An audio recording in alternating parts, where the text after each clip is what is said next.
Temperature in the mid-50s, misting, overcast in the Bay Area. And welcome to Game 4 of the 1972 World Series. The National League champions, the Cincinnati Reds, versus the American League champs, the Oakland A's. Brought to you by Gillette, makers of the Gillette Track 2 two-bladed shaving system. And by your Chrysler Plymouth dealer, highlighting Plymouth Satellite for 1973. Built to be seen, not heard. Hi, everybody. Curt Gowdy of NBC Sports. Monty Moore, the voice of the Oakland A's. When are the hitters going to start hitting? Everybody's asking about this 1972 World Series. Each team has a team batting average of 178. There have been only 9 runs scored in the first 3 games. Cincinnati got on the board last night with its 1-0 victory. And I'll tell you, the way the pitchers are pitching, I don't believe we'll see too much scoring in this series. They're not only pitching with control, but with excellent stuff, changing speeds, and we have just had superb pitching. The hitters have not been that bad. Tonight, a young left-hander, 21 years old, Don Gullett, who was set back with hepatitis early in the season, won 9, lost 10, is on the mound for Cincinnati, and he'll be going against the winner of the first game for the Oakland A's, Ken Holtzman, who won 19 and lost 10. A misty night here. In fact, later we may have a fog rolling in back of us here, coming in and forming an invisible wall. Monty Moore does the A's games here, and he can tell you when we get those conditions here, it's hard to hit a ball out of this ballpark. Yes, and it's just that kind of a night, too, Curt. These two teams, though they haven't scored in the World Series, can score. Cincinnati scored 19 runs in their playoff games against the Pittsburgh Pirates, and the Oakland A's scored 13 in their playoff games against the Detroit Tigers. Both teams, of course, playing 5 games. To give you an idea of how tough runs are to come by here in the World Series, in last night's 1-0 game, let's take a look at the 1 run that was scored. Tony Perez from second base on a base hit up the middle, rounding third, and watch this. Now, you talk about a guy scrambling, scratching, almost stopped to pick up his helmet and said, well, I think I'll go on. Meanwhile, the ball is coming into the shortstop of the A's, Campy Campaneris, who didn't know about all this falling going on. But that's an idea of how tough it has been for these teams to score. But during the course of the season, Cincinnati was the second best scoring team in the National League, averaging almost 5 runs a game, and the A's were the second best in the American League with almost 4 runs a game. So, Curt, we'll see tonight whether good pitching once again can stop these hitters. And can you imagine how Sparky Anderson felt? He's been trying to get a run in here when his man fell down. Well, let's see how Tony Kubek feels about tonight's game. He's down on the field. Tony? With me down on the field, Pete Rose. And Pete, I don't mean to say this to sound like I'm discrediting either team's pitching staff, but is the pitching been that good, or has the hitting just been lousy? Well, I think it's a combination of both, Tony. They've only given us 4 runs, and we've held their team to 5 runs. And Hunter pitched a great game. Odom pitched a great game. Billingham pitched a good ball game. Holtzman pitched good when he was in there. And I don't know. It's been tough hitting. We had some days off after the Pittsburgh series, and we've been 3 days without batting practice now. But they say that good pitching will always overcome good hitting, and that may be the case right now. But I know some of the fellas, including me on our ball club, aren't swinging the bat like we were against Pittsburgh in the playoffs. And I think when we start swinging the bats, we should be able to beat Oakland, because they don't score a lot of runs. They rely on their pitching mostly. Pete, do you think having seen Kenny Holtzman over in the National League is going to be an advantage for your team? Well, it definitely should help you, and it didn't help me the first game. I was 0 for 4 off him. He pitched 5 innings against us, but just like tomorrow, Catfish Hunter will pitch for the second time around. Then we'll get to see probably Vida Blue Saturday and Blue Moon Odom if it goes 7 games Sunday. And I think it always helps a hitter, especially a hitter like me, because I want to know how a guy's curveball breaks or how a guy's slider breaks or what kind of velocity he's got on his fastball. And I think seeing a guy more than one time really helps you, especially me. Pete, quickly, what about Don Gullett? He's had a few bad starts.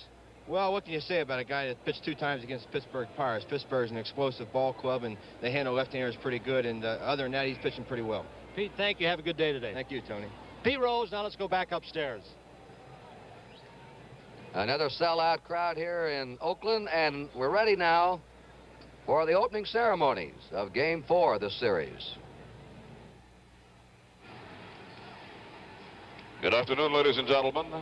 Welcome to the Oakland Coliseum for the 4th game of the 1972 World Series. Here are the official lineup. First, the Cincinnati Reds.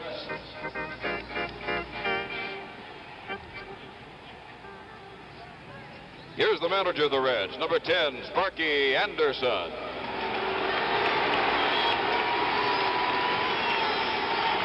Batting first and playing left field, number 14, Pete Rose.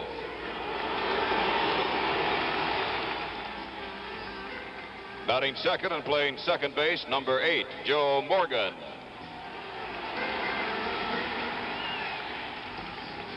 Batting third and playing center field, number 28, Bob Tolan. Batting fourth and catching, number 5, Johnny Bench. Batting fifth and playing first base, number 24, Tony Perez. Batting sixth and playing right field, number 11, Hal McRae. Batting seventh and playing third base, number 16, Dennis Menke.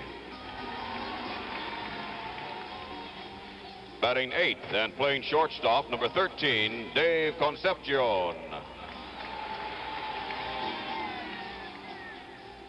Batting ninth and pitching, number 35, Don Gullett, who is warming up in the bullpen.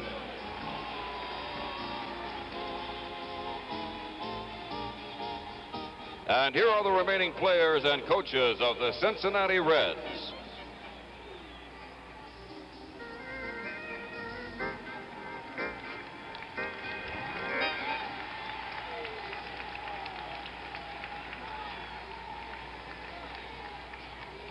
Now for the Oakland Athletics.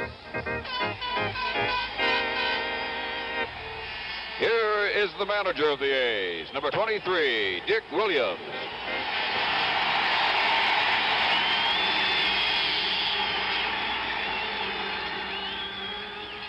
And special recognition to a great ball player injured in the playoffs, unable to play in the World Series, Reggie Jackson.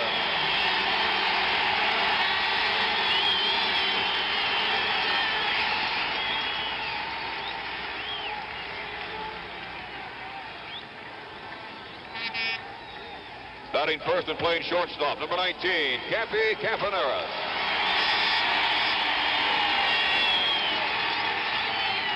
Batting second and playing right field, number 14, Matty Alou.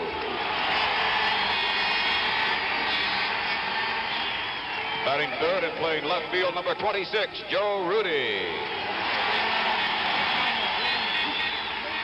Batting fourth and playing third base, number 6, Captain Sal Bando. Batting fifth and playing first base, number 5, Mike Epstein. Batting sixth and playing center field, number 25, George Hendrick. Batting seventh and catching, number 38, Gene Tennis.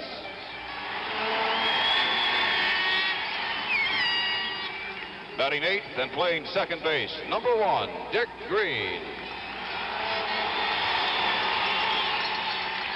Batting ninth and pitching, number 30, Ken Holtzman, who's warming up in the bullpen. And here are the remaining players and coaches of the Oakland Athletics.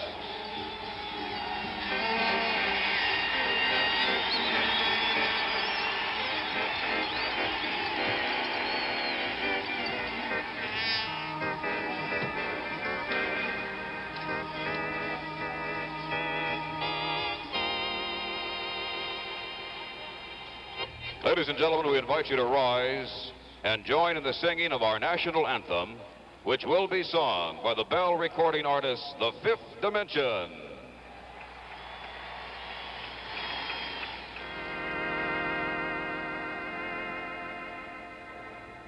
Oh, say, can you see by the dawn's early light what so proudly we hailed at the twilight's last gleaming?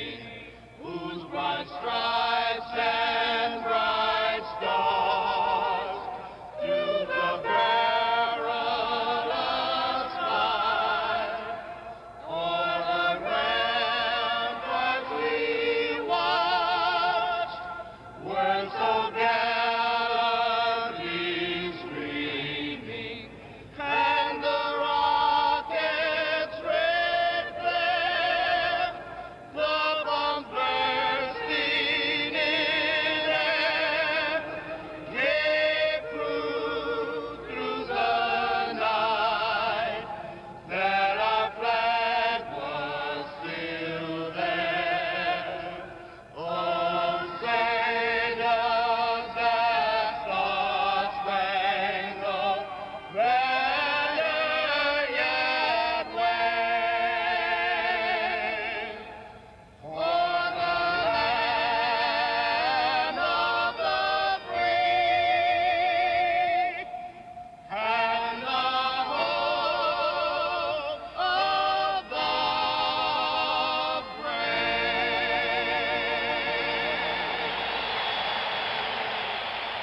The fourth game of the 1972 World Series is about to get underway. We'll return in a moment.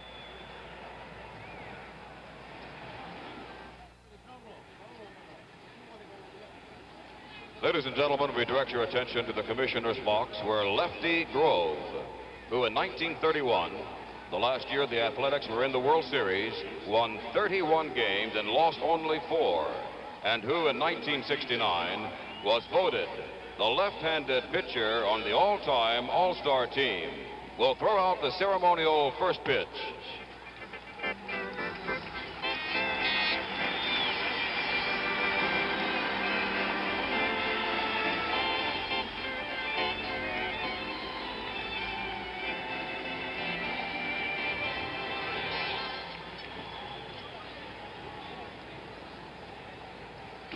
Play ball. Tell you, in his prime, Lefty Grove could throw harder than that. We've talked to some of the old-timers who hit against him. They say he was just fantastic. He wound up winning 300 games, and he wound up winning them with a curveball with the Boston Red Sox when he lost his fastball. But in his prime, especially during the years of 29, 30, and 31, when the A's had one of the greatest teams of all time, Lefty Grove was a premier pitcher in baseball. And he has the honor tonight of throwing out the first ball. And that's the left-hander Ken Holtzman now starting his warm-up pitches. And in here to take you through the first 4.5 innings is the voice of the Oakland Athletic baseball team on their broadcasting crew, Monty Moore. Thank you very much, Kurt, and hi once again, everybody. Kenny Holtzman, one of the most steady performers in the American League this year. You got to look at his motion here, and we call him stylish. And I think when you see him, you'll understand why. He has a pretty good fastball. I don't think it is as overpowering as Don Gullett's. But Kenny, and we said this the first appearance that we saw him, he has to get his curveball early, and it makes his fastball more effective.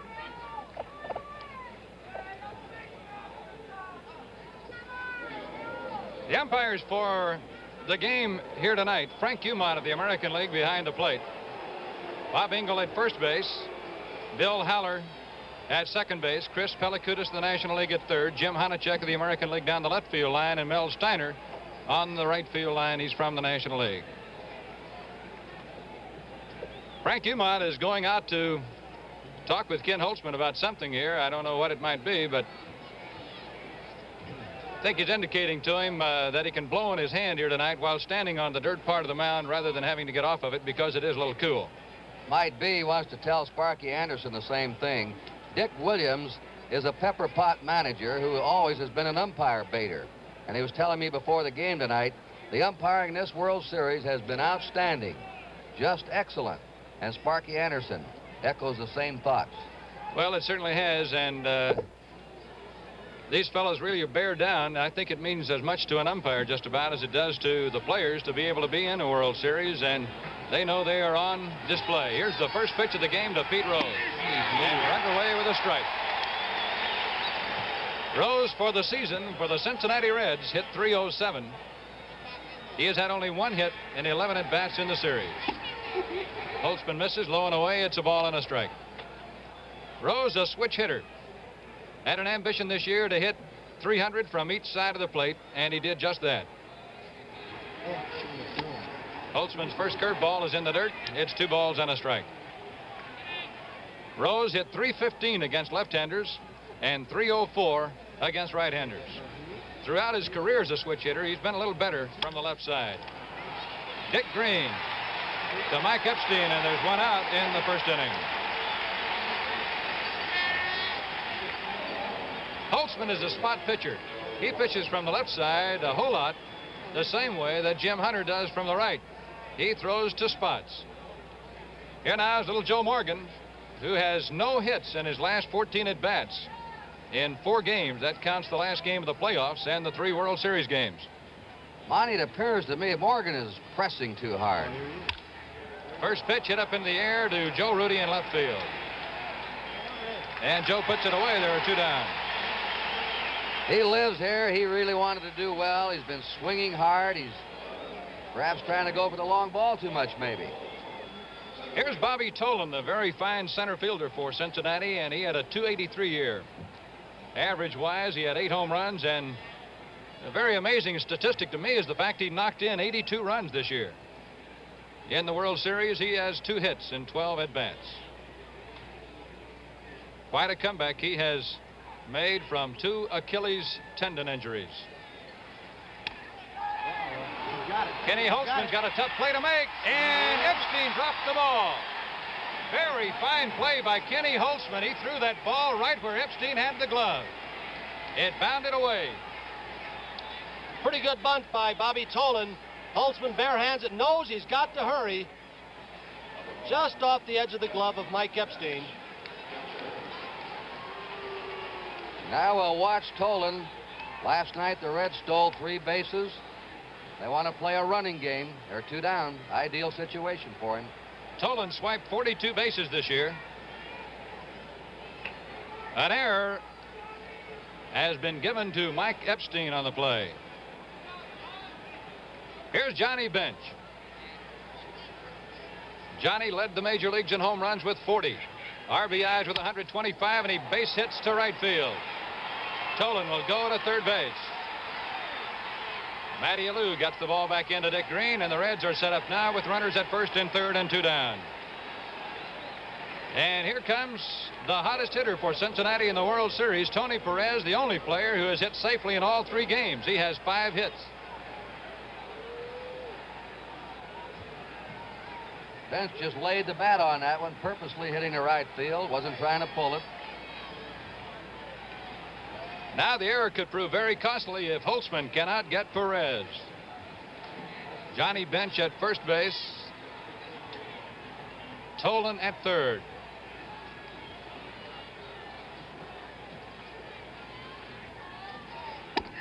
Good fastball, strike 1.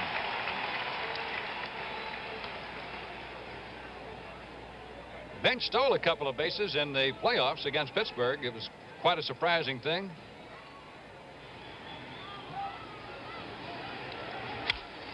Ball's fouled away. Monty, he stole on the pitchers. Got a tremendous jump. And you couldn't charge or blame Sanguillen for not throwing him out. He was halfway to second when the ball was reaching home plate.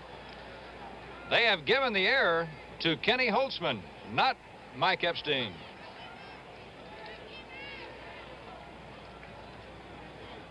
Holtzman is ahead of Perez now at 0-2. See if he tries to go the waste pitch and tempt Perez, or if he challenges him. Bench took off, and no throw is made. He steals second base. Johnny Bench steals second, hoping that the A's would throw and Tolan would break to the plate. The same kind of a play on which Reggie Jackson of the A's scored against Detroit in the playoffs to tie up the final game.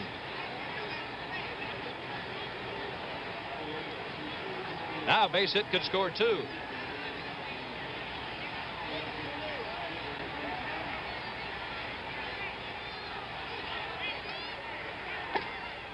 Holtzman broke the curve down and in. It's 2 balls and 2 strikes. You can see the left side of the infield is back all the way. Tolan and Bench on third and second. The action has started early in this one tonight.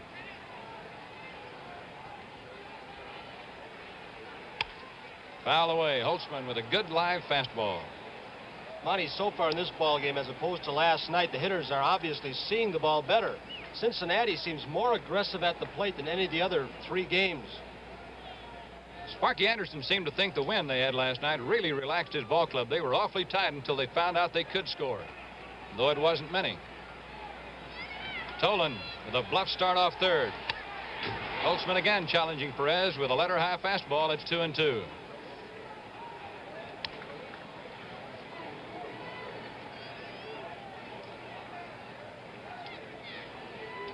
The A's wearing Kelly green over their polar bear white pants tonight. Last night they wore a California gold color.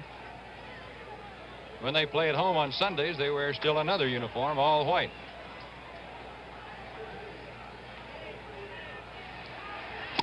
He struck him out. The score after a half inning, Cincinnati nothing, Oakland nothing. You're looking at 21-year-old Don Gullett. He is in his second World Series. He's got a Sandy Koufax kind of fastball, Monty. Anytime he goes out to the mound, he can overpower you. Does not have the Koufax curveball, but he can throw the fast one by you. This is the man they expected to win 20 this year, but he had a case of hepatitis. When they finally discovered what he had, it was called then subsiding hepatitis, the tail end of the disease. But it really set him back this year. Here is the A's leadoff man, Campy Campaneris. Ran up on the first pitch, and it's a strike from Gullett, and he brought that one right on to town. Campaneris uses a big bat, as you'll notice. It's almost a bottle bat, but it's big all the way down to the handle. Very light, however. He's broken about 30 bats this year. Trying to bunt, it goes foul again. It's no balls, 2 strikes. Been rather quiet for Pete Rose so far. Last night he told me he had about a dozen eggs and oranges and apples thrown at him out there. They have a sign writing back at him, Rose Garden. Go Reds. There are some Cincinnati fans here. 2 strikes the count now as we look at Campaneris. That good riding fastball, he wasted it. It's 1-2. Campaneris can hit home runs. He hit 22 home runs a couple of years back in one season. Had 8 for the A's this year. Swinging late on that Gullett fastball. 1 ball, 2 strikes, no score. Game number 4 of the World Series, the 5th game to be played here in Oakland tomorrow afternoon.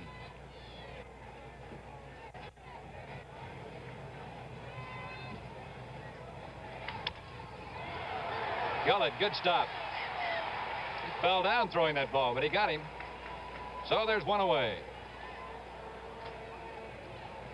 Still a little loose out there on the infield, though they did allow batting practice and infield drills tonight. That's how fine a job they've done getting this place in shape. Here's Matty Alou, who joined the A's for the last 31 regular season games. He was with the St. Louis Cardinals. He has had only 1 hit in the series, and Matty was saying before the game, boy, I have only 1 slump all year. Why would it be now? He's a magician with that bat. He can hit it to all fields. 0-1. Monty, notice the way they're playing him in the infield, especially over here in Oakland with the soft grass. They've come in halfway. They're really in tight, and the outfield's very shallow. Little blooper to shallow left field. Coming on is Pete Rose. Good catch. He got him on the run. And that's why they play shallow. He dumps that ball right in behind the shortstop with a little inside-out swing. Here comes Pete Hard. He's an ex-infielder, but he has really learned how to play the outfield quickly. See that soft spot just in front of Pete? It could be trouble for a shortstop and the second baseman on the other side going back on the ball. Very soft. Now here's one of the A's most consistent performers, Joe Rudi, the left fielder.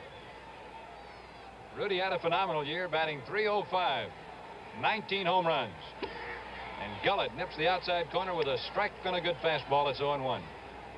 Gullett looks quicker tonight than when we saw him in the playoffs against the Pirates, throwing harder.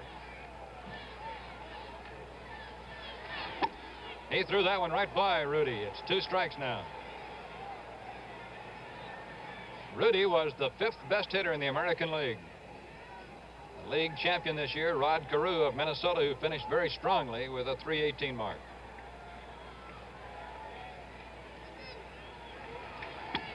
Bench moved outside, you notice, just a little bit that time, asking for the waste pitch.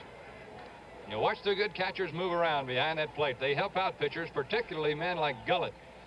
Throw so hard, they give him a big target. Rudy really got jammed. Shortstop Concepcion takes care of it, and the A's go 1-2-3 in the first inning. The score after an inning of play, Cincinnati nothing, Oakland nothing.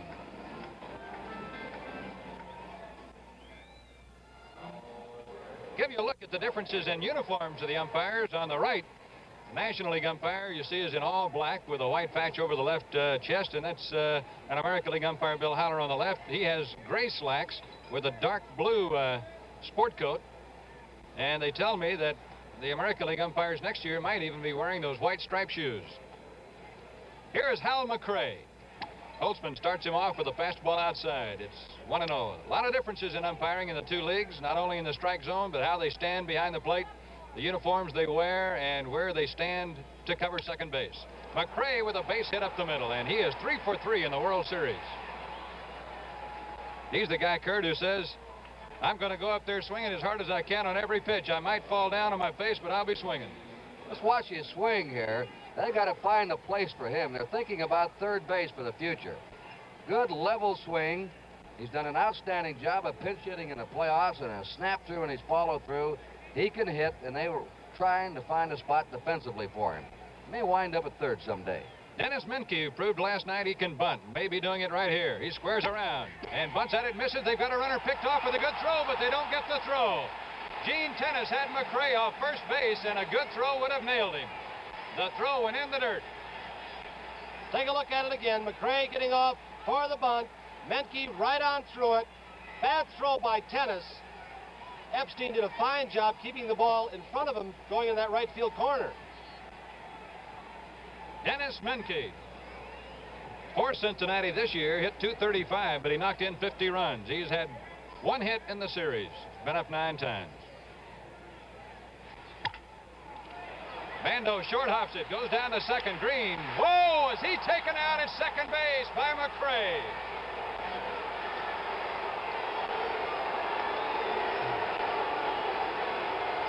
Watch Bando again. He's trying to get the lead runner. Now watch McRae. Green, a dead duck. Watch McRae once again. Had a good jump on the little topper. Now you can see him trying to get the angle, and the shortstop does not like this.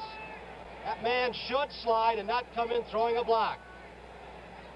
Boy, McRae took 2 or 3 short steps right before he got to the bag, and that's the way they play it in the World Series, fans. Now here is Concepcion. There isn't a football coach in America who doesn't have a big smile on his face right now. And those who say that baseball is a no-contact sport, just lay back and watch. 1-0 the count, and Concepcion, the shortstop. Holtzman, a good fastball let her high, 1-1. Bando made a good play there, by the way, on that very soft infield turf. He had to take the short hop, and it does not come up true all the time on this kind of grass.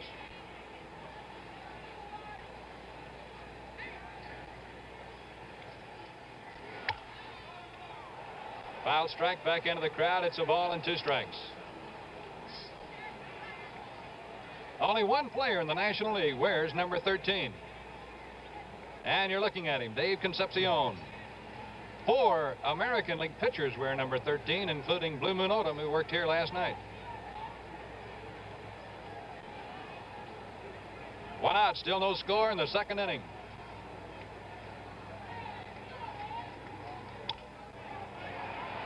Bando to Green, he got 1, and there'll be no double play. And Green hung right in there. He didn't flinch. He had back surgery earlier in the year, too.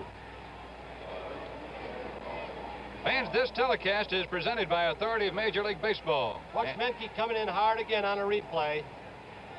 Another difficult play for Green, much more difficult for a second baseman because your back is toward the runner. The shortstop, you have the runner out in front of you. You can see him sliding. You can avoid him. Here's Don Gullett with a runner at first and 2 down. He had a good rip. Gullett hit .211 for the year. His lifetime National League average, 159. only 21 years old, and his second World Series. Strike two. Holtzman showing good respect. He's keeping that ball away from Gullett.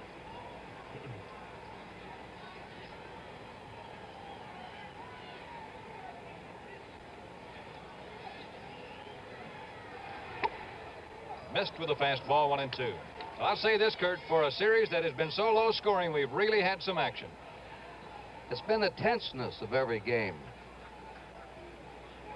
The low scoring struggles, but very tight. Bouncing ball to Green. Underhanded toss to Campaneris for the force play. And in the second, no runs, a hit, one left on. The score, Cincinnati nothing and Oakland nothing.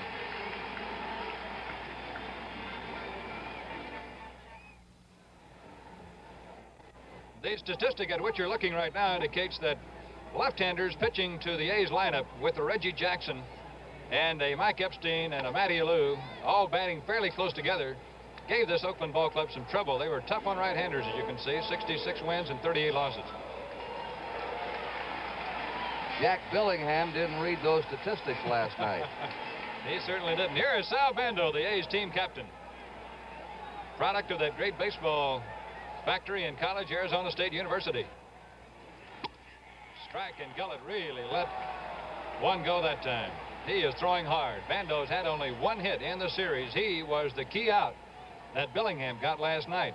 Bases loaded, one out. He got him to hit into a double play. 1 ball and 1 strike.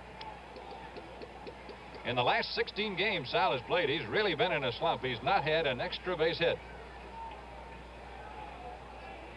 Last home run was on September 20th here against Wilbur Wood. Base hit, right field.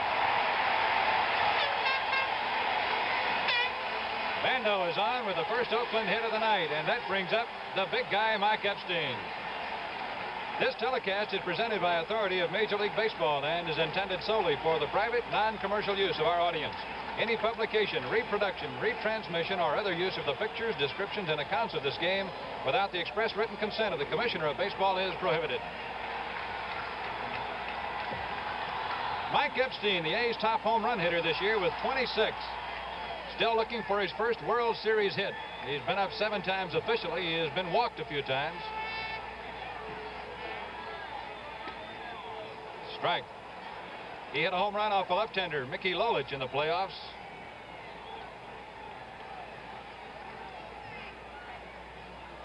Mike has not been platooned all year in Oakland. He has been given the job most of the season here. Foul away. He will hit the ball for power to left and left center field against left-handers. There's George Hendrick, just in front of the Oakland A's dugout with skipper Dick Williams leaning up on the top step right behind him. You can see the players have their jackets on tonight.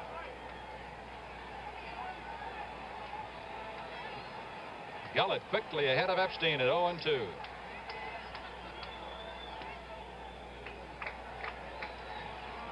Curveball misses. See the first baseman Perez playing behind Bando. Left-handed batter Epstein is up, dictates that partially, but the Reds' first basemen have not held many A's runners on in this series.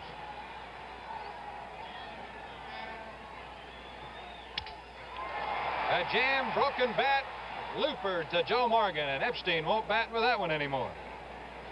Gullett has really jammed 2 A's power hitters. He's knocked the bat right out of the hand of Rudy and Epstein tonight.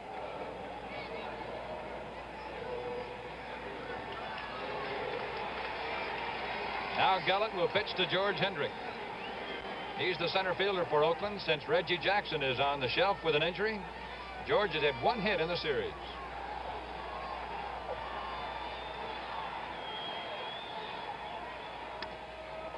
Get a good cut right there. Gullett overpowering so far. And he's throwing strikes.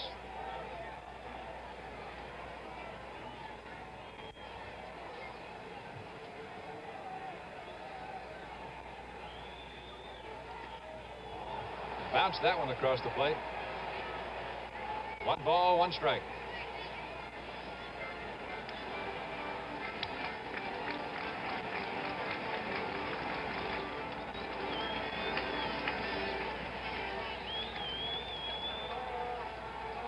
1 ball, 1 strike, 1 out and 1 on. We're in the last half of the second. No score. Cincinnati and Oakland. Concepcion got 1 and over to Perez for the double play. The score after 2, 0-0.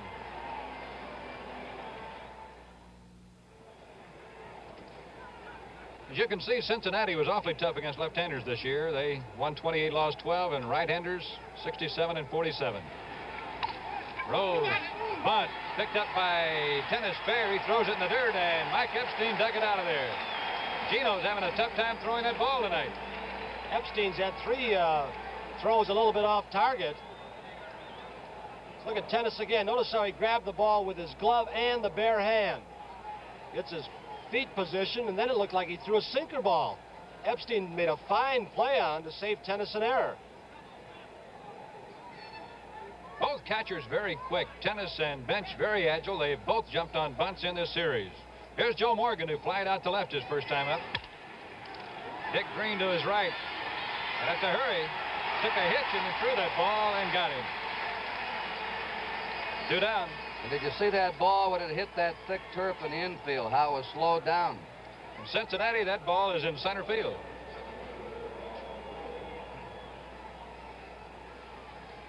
Both catchers, Bench and Tennis, played other positions. This year, as a matter of fact, Bench played some in left field for Cincinnati.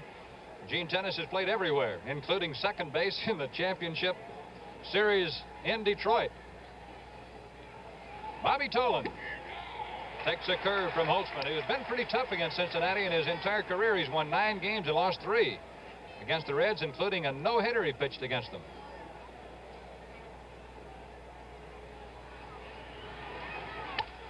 Tolan bounces 1 to Epstein. That goes foul. Holtzman had that curveball right in on his fist that time. An oddity about Holtzman's record against Cincinnati, as long as he's pitched against them, he's pitched only 1 complete game, and that was a no-hitter. So as he says, and Cincinnati Reds players all say, we usually have something going against him, but he's been able to beat us. And in both innings here tonight, up until now, he's had somebody on.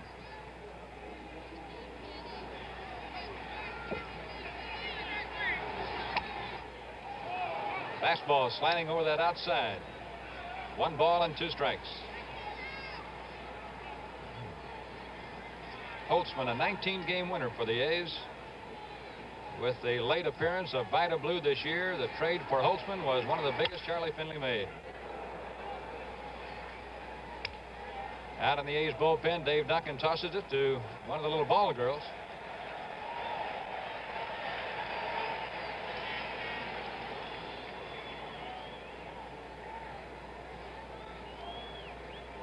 Let's see if he goes with a waste pitch here. Tennis giving an inside target. He went right after him, and it's a never. That's going to be a tough play for Bando. He makes the play to first for the out. 3 ground balls in the third, and after 2 1/2, the score: Cincinnati 0, Oakland 0.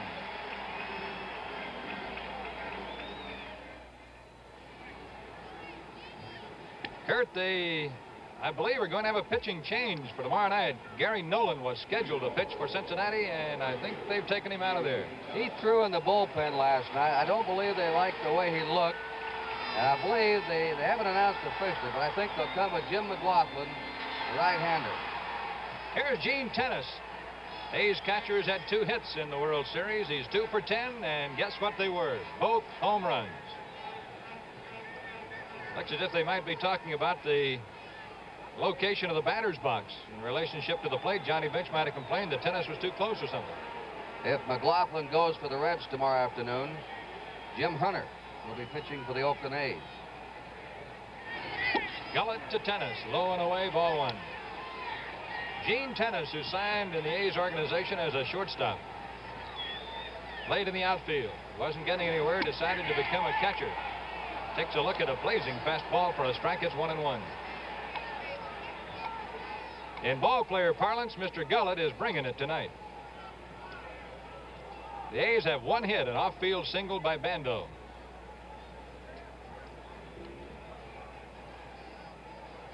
Gullett watches intently as Tennis digs in at the plate. Lefty Grove over behind the dugout probably would have thrown the next pitch right at him. They say he was really mean. Which is fouled off, strike 2.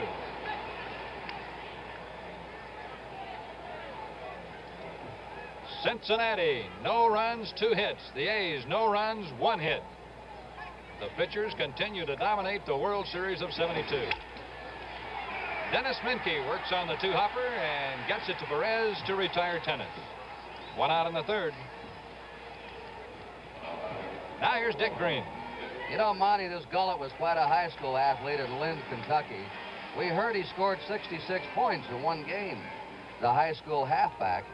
Tony asked him if it was 11 touchdowns. He said no, 10 touchdowns and 6 extra points. 1 game. Green takes a fastball strike. He made 47 points in 1 basketball game. So he had to take his choice, probably, of where to go with his great talents. Many major league players were super athletes in all categories. Green had a good cut but missed. It's strike 2, 0-2. Vida Blue of the A's was a tremendous quarterback. Threw 35 touchdown passes his senior year. Green fouled that off. Gullett didn't pitch long in the minor leagues either. They took a look at his arm in only 11 games in the minor leagues, and it was upstairs for him the rest of the way.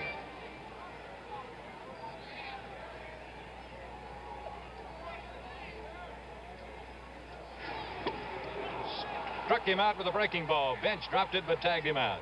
So they're 2 down. Gullett gets his first strikeout of the night. And it brings to the plate Ken Holtzman, who was a good hitting pitcher for Oakland this year. John Chancellor's clear and incisive reporting and the lively commentary of David Brinkley's Journal make the NBC Nightly News television's best, right here on NBC. Holtzman had a little wager with Catfish Hunter. The season started as to which would get the higher number of base hits for the year, and Hunter finished strongly to take him. His lifetime average shows only a 158 mark, but he has hit a couple of home runs. 1 ball, 1 strike. I think that might have been Gullett's breaking ball. He's even throwing it hard. Monty, if he gets that snake over along with the fastball he's got, A's might be in trouble. He's overpowering. Amazing thing is these young pitchers can come out here and throw strikes in this tense situation. Holtzman rips one to left, but Pete Rose will be there when it comes down. And it's 3 up, 3 down after 3 innings of play at the Oakland Coliseum. It's Cincinnati nothing and Oakland nothing.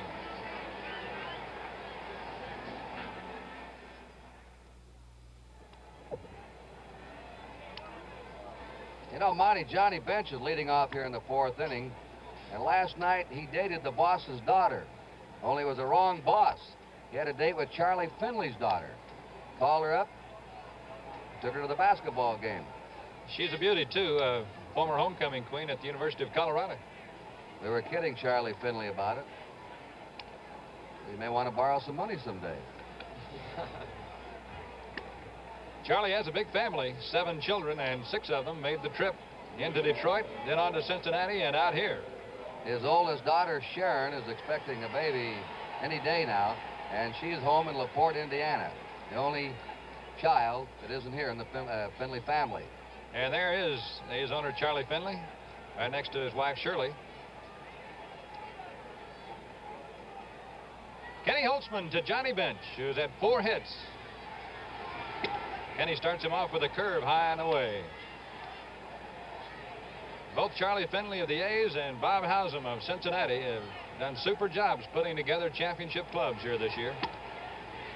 Hausum decided after the 1970 World Series team for the Cincinnati Reds that it was not the kind of team he wanted, even though they had won a National League pennant. He wanted an exciting team, one that thrilled the fans, and he went out and got a Morgan and a Geronimo and others. Johnny Bench has hit number 5, a single up the middle. And as a leadoff man, Kurt, in this series, he has been something. He has had about 9 or 10 chances to lead off an inning in the series, and he has been on a high percentage of times. He and Perez now have been on 7 times each. They lead the World Series getting on base. I know the A's felt when the series started if they could keep him hitting ground balls up the middle and to right field, though, they'd be in pretty good shape. They have kept him in the park so far. Now here's Tony Perez. Struck out with 2 men on in scoring position in the 1st inning. Fouled it off. Holtzman really blistered one by him in that first inning to strike him out.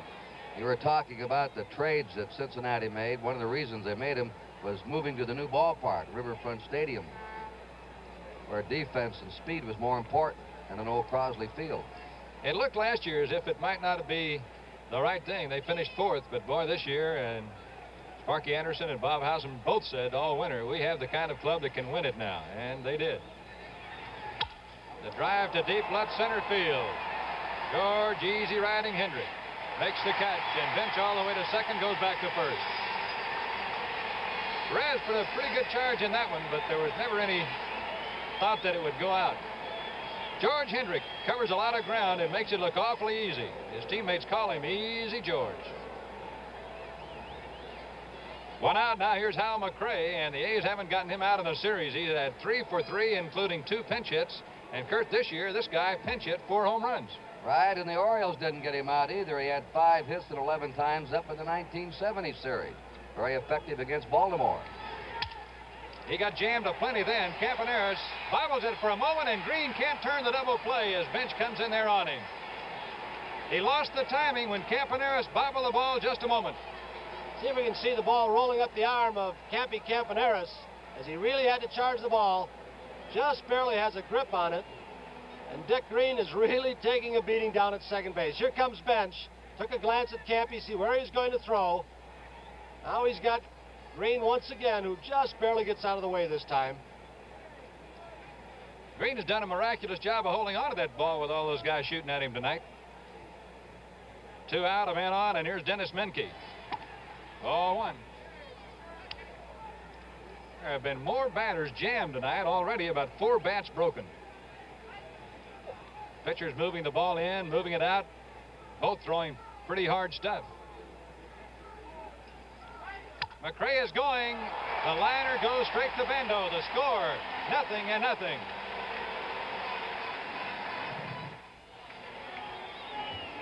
As we go to the last half of the 4th inning, Bert Campaneris will lead it off for the A's. And Kurt, though the Reds are not coming up with too many base hits, they're really swinging that bat tonight. Campy takes ball 1. Much more aggressive than we've seen them at any time in this series. They're taking good hard cuts. They look like the club that was scoring 5, 6, 7 runs a game during the National League season. Great stop by Menke. And he got him. Menke playing shallow, which made that a tougher play. Campaneris almost hit it by him. Menke daring Campaneris to hit the ball by him about 6 feet up in front of the bag. Diving stab by Menke. He knows he's got to hurry, gets a good grip to get Campaneris. Oh, we have had more infielders with their uniforms dirty on diving stops here in the last couple of nights. Here's Matty Alou. Took the curve high. He wanted that one. Gullett hasn't hung very many tonight, but he hung that one. He hasn't hit a ball hard in this series.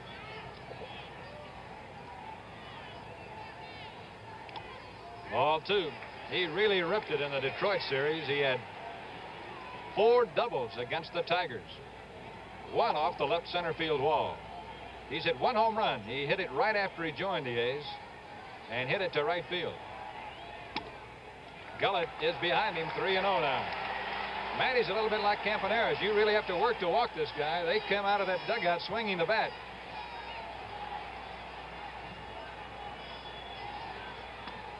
Ball 4.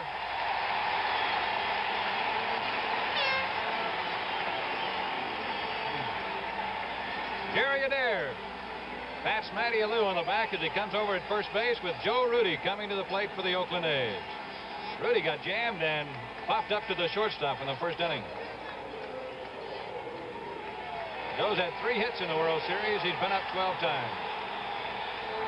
Strong man. Kurt, this is one of the few men I know in Major League Baseball who will work with weights. He spends a lot of time in the winter weightlifting. He's worked in every department of the game, and he has very quietly sneaked up on Major League Baseball as one of its brightest stars. You really have to be quick to stand as he's standing right there and hit the high inside pitch. Tried to go to right with that one. You could see him shorten up on the swing just a little bit. 1 strike the count. It's a very radical batting stance. You have to be strong to be able to stand like that and hit the ball as he's hit it this year.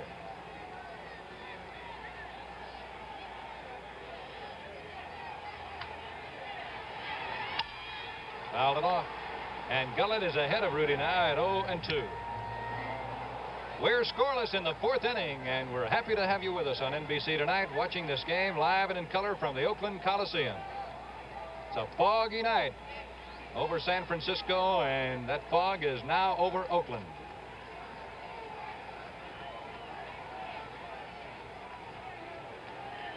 A's lead in the series 2-1.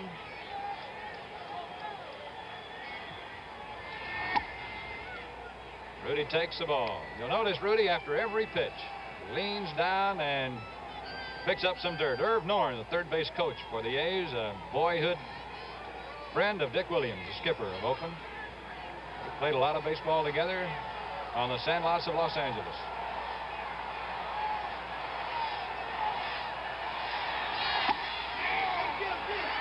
Bench throws the ball away, and Alou's on his way to second.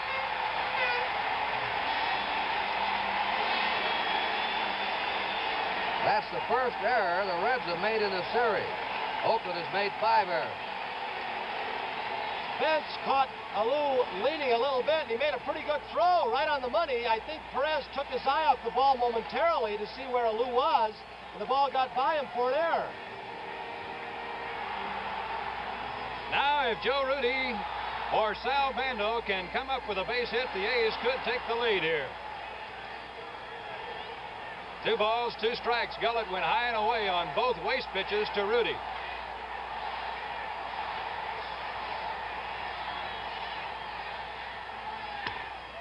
Ball 3. They have given the error to the first baseman, Tony Perez. It looked as if he made the tag before he got the ball.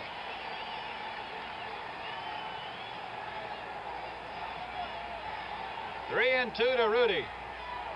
Gullett is not being cued. He's thrown Rudy 5 straight homers. Rudy, one of the slowest batters in baseball at getting ready. He is a very strong concentrator. He struck him out. Gullett just poured it right by him. And now with Bando coming up, first base open, what do you think? Will they pitch to this right-handed batter or save it and pitch to Epstein? Well, surprisingly, Epstein hit over 300 against left-handers this year, and the Reds know that. They're going to work to him and walk Bando. Bando's kind of smiling at the plate. I would imagine he kind of said something to Bench like, man, why are you walking me? Either that or they're not going to catch me like they caught you yesterday. Hey, there's been great camaraderie on the field between players of these 2 teams, despite what you might have been reading in the papers all across the country. They have a lot of respect for each other, and, well, Johnny Bench took Reggie Jackson out for dinner in Cincinnati, and Reggie returned the favor here. But you can see with plays that we've had here tonight, it's all out for leather once they get on the base paths. Here's Mike Epstein with the A's first scoring opportunity of the ball game.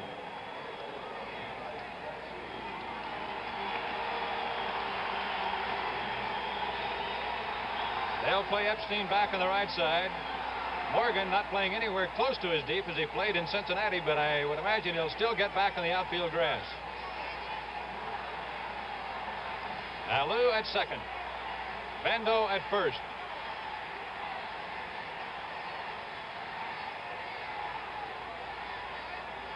Don Gullett, who won 9 games for Cincinnati and lost 10 this year.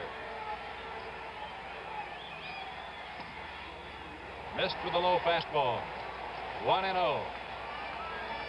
Boy, you can really tell, watching him work on Joe Rudy, what he thinks is his best pitch. He threw him nothing but smoke. There's the infield. See the shortstop, Concepcion, playing over behind second almost. Epstein pops it foul right back into our booth almost. Just below us. It's 1 ball and 1 strike. That's the pitch you have to lay off when Gullett's out there on the mound, Monty. Anything that starts about chest high, you've got to lay off because it takes off out of the strike zone high. George Hendrick. Close-up look at the youngster on deck. Epstein doesn't move away from that plate very much. He just moved back a little bit. Mike led the American League being hit by pitches last year, but not this year. Sal Bando was hit about 9 times this year by pitchers. Sal over at first base right now, and Mike Epstein at the plate with a 2-1 count. Scoreless ball game. Base hit could mean a run.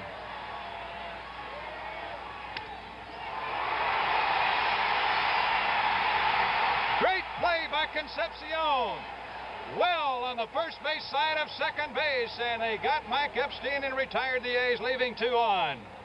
I don't think Morgan could have made the play. As he was going to his right, he wouldn't be able to stop. Concepcion ranging far on the first base side of second with a fine play on Epstein. In the 4th inning, no runs and 2 left. 1 error, the score, 0-0. Grab in the right field corner. Last of the 5th inning, George Hendrick grounded into a double play his first time. He pops it up to the right side. Joe Morgan spread eagling those arms, squeezes it out, number 1. The next batter for the A's will be Gene Tennis, who grounded out his first time.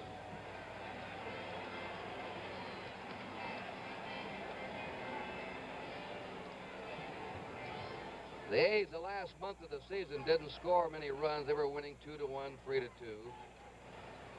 Receiving pitching just like there's a long drive. Goodbye. And the A's are in the lead. Gene Tennis has hit another one.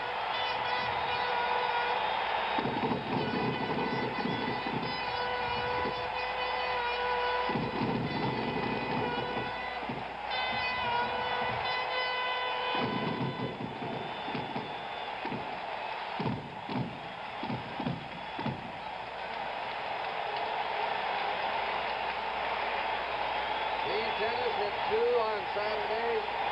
Another one today. Charlie Finley with 2 banners. The fireworks and the whole ballpark erupt. And the A's lead 1-0. Dick Green hits that fly ball to right fielder McRae, and they're 2 down.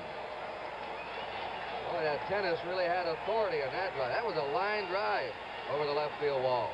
Kurt, that's a typical Gene Tennis blow. I know a lot of country baseball fans are wondering where in the world were his home runs all year. He wasn't playing much this year, Kurt. We feel if he'd have been playing all year, he's a 20 or 25 home run a year man. There he is, putting on what they've called the tools of ignorance over the years, the catching paraphernalia. Meanwhile, down in the Cincinnati bullpen, Pedro Borbon is going to work. Ken Holtzman lined to left his first time. Ball 1 until Tennis hit the home run. Holtzman had hit the ball the hardest of any A line drive to Rhodes. 2 balls, no strikes. So the A's lead 1-0, last of the 5th inning. The last player to hit 3 homers in 1 World Series, Don Clendenin, with the fantastic Mets in 1969. Ground ball to shortstop Concepcion.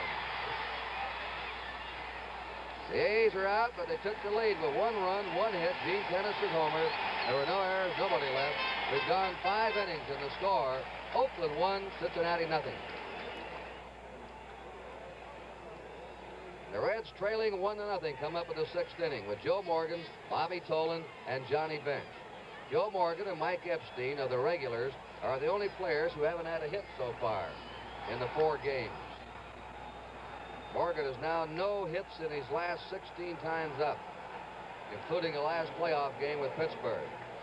Curtin, to give you an idea of how these players value World Series base hits, Dick Green told me the other day that he said, you know, after my first World Series hit, I almost asked the umpire to stop the game and get me the ball.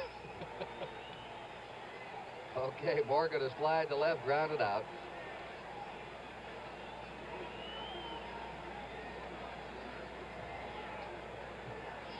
The Reds have hit some shots tonight, but right at somebody. Foul back.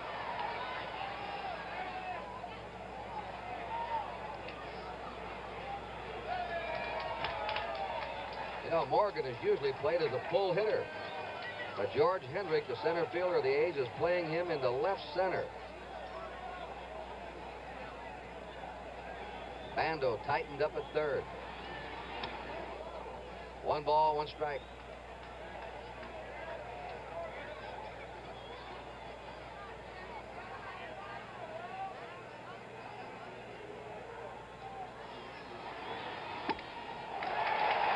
One ball, 2 strikes to Joe Morgan.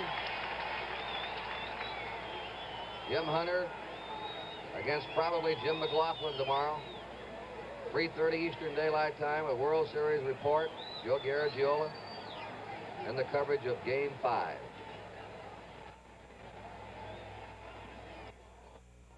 Two balls, 2 strikes.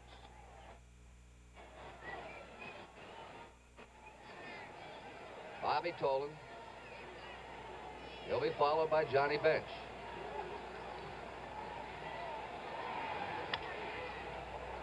Gets it off the fist foul.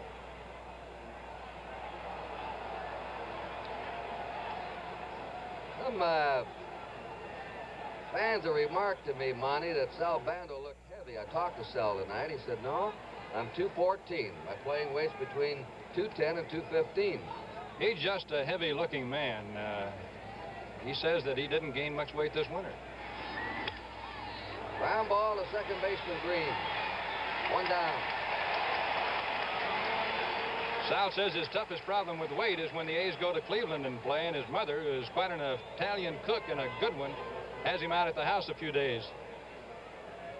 Bobby Tolan has reached an error by the pitcher and is grounded out 0 for 2. 1-0 Oakland, top of the 6th inning.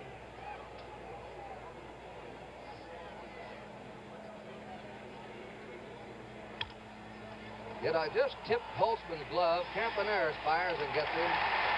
I think it just tipped the outstretched glove of the pitcher, Ken Holtzman. If it did, you'd score that one, pitcher to short to first.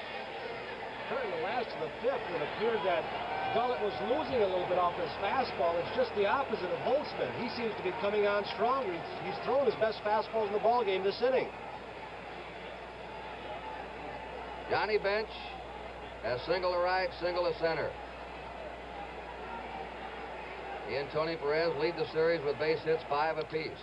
And there is a line drive charged by Lou, and he's got it. What a game he's playing in right field tonight. Well, the Reds are down in the 6th inning. And at the end of 5 1/2, here it is again. Fine running snap by Matty Alou in right field. At the end of 5 1/2, Oakland 1, Cincinnati nothing.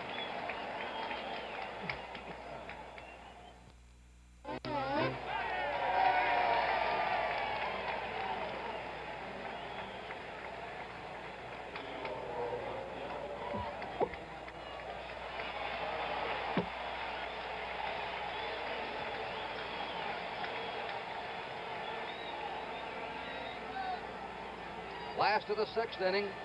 Top of the A's batting order, Campaneris, Alou, and Rudy. Ball 1. Pedro Borbon goes back to work in the Cincinnati bullpen. Campaneris was robbed of extra bases on a stabbing grab by Menke, the third baseman in the 4th. He hits a high fly to deep left. Squeezed over in the corners, Pete Rose, foul ground, takes it, 1 down. If you like collecting things, why not try something with a sure payoff United States Savings Bond? You can buy bonds right now through the payroll savings plan. It's easy, it's painless, and it's sure. You'll collect peace of mind. Start buying U.S. savings bonds now and join payroll savings. Matty Alou has flied out and walked. They're cheering his glove, not his bat. And, Kurt, that's a little unusual because when Matty came over here, some of the reports from the National League were that he was not an outstanding outfielder. He has been anything but a poor outfielder for Oakland. He's even thrown 2 runners out on the bases. He's made several circus catches, and the A's are mighty happy to have him. 1 hopper to third baseman Menke. 2 down. Joe Rudy has popped up, struck out. Oakland ahead 1-0 on the home run by Gene Tenace with 1 out in the 5th inning. The Reds have 3 hits. The A's have 2 hits. Each team has made one error.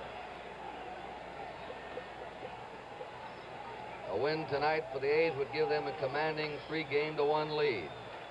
The Reds could even the series up at 2 games apiece if they won.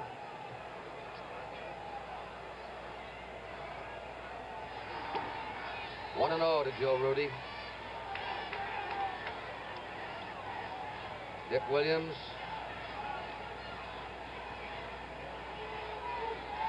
Sparky Anderson.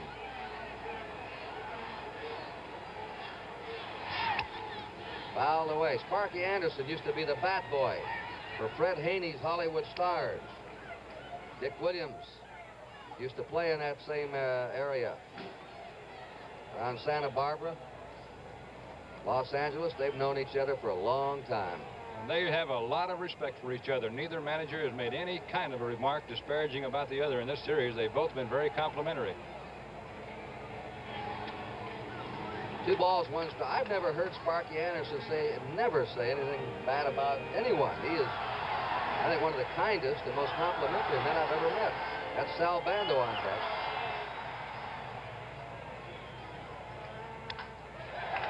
There's a base hit for Joe Rudi to left field. A 2-out single by Rudi. Each team now with 3 hits. The batter is Bando. Single to right. Been walked intentionally. Kurt Gullett must be just losing about 6 or 8 inches off that fastball. They have really ripped some drives here the last couple innings off him. Campaneris hit a ball that almost went out. Might have had it not been for this fog here. Fog drifting in and back of us, but is staying high.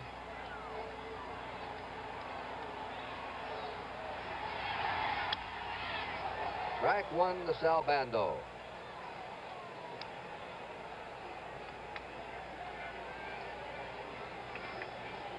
Two out. Joe Rudi at first base. Last of the 6th inning. The A's ahead 1-0. In there to him. No balls, 2 strikes.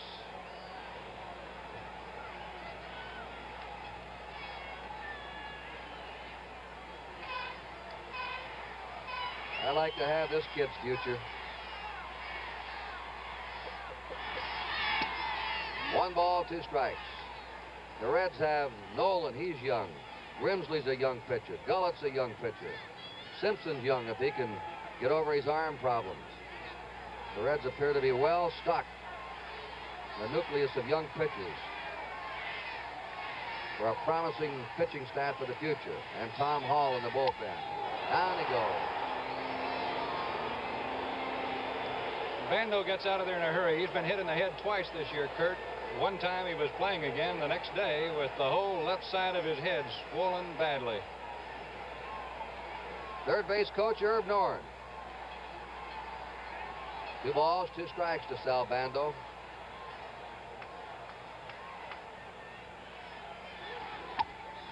Three and 2. Rudi will be going on the pitch.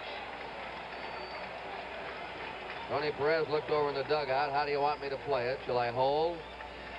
Shall I back off the bag? With 2 down. Perez is playing off the bag. Rudi's going. And there's a base hit in the left field. Rudi has to stop at second. Rose bluffs the throw to second base. The A's have runners on first and second, 2 out. Kurt, it's amazing the ground that Concepcion covers. He came close to getting that ball, and he was playing Bando straight up.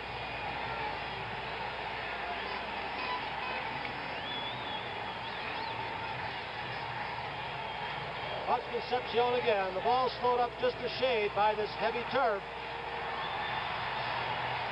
Hit very hard by the glove of Concepcion. Mike Epstein looking for his first World Series hit. Popped to the second baseman, grounded to short. A strike. He was robbed of a base hit by Concepcion in the 4th inning. He has not had a hit in his last 12 times up in the playoffs and World Series. 1-0 Oakland, last of the 6th inning.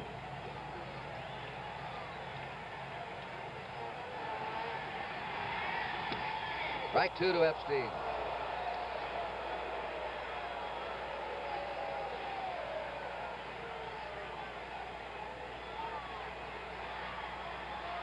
Rudy at second. Bando at first. 2 out. Line shot to right field. Hal McRae has it right at him. And the A's are retired to the 6th. No runs, 2 hits, no errors, 2 left. At the end of 6th inning, Oakland 1, Cincinnati nothing. And World Series game number 5 will be on tomorrow starting at 3:30 Eastern Daylight Time. Because of the rain out Tuesday night, we're supposed to have 3 weekday night games in a row. I'll play game 5 here tomorrow, and if needed, to go on back to Cincinnati and play in Cincinnati Saturday afternoon, Sunday afternoon. And we have Raleigh Fingers now. That's Mike Hegan. He's gone to first base.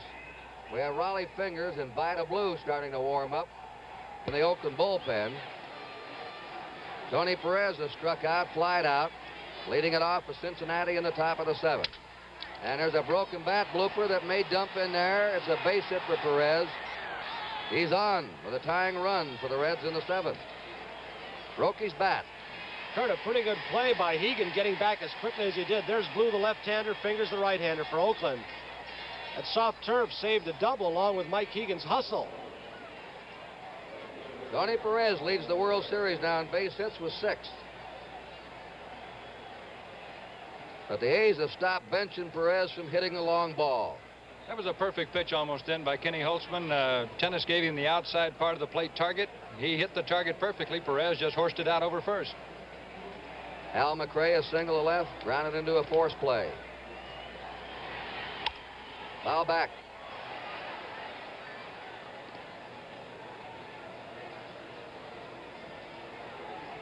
One strike to Hal McRae. They play him to hit the left field.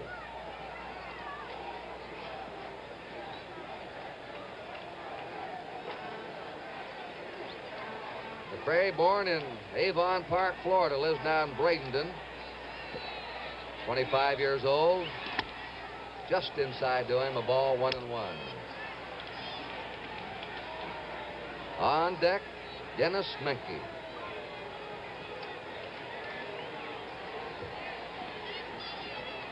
Sparky Anderson has called him his best pinch hitter from the right side. And he's starting him tonight. He pops it up. Campaneris yelling for it. 1 out. Perez staying at first. Dennis Menke, who's turned into quite a motorcycle addict, but only in the off-season. In fact, he's going to own a motorcycle shop. Mickey Lolich of the Detroit Tigers is the chief devotee of motorcycles in the American League.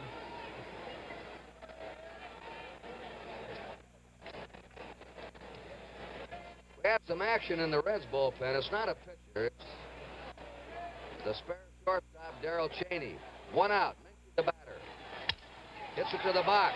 Holtzman goes to Green for 1, over to first. Easy double play.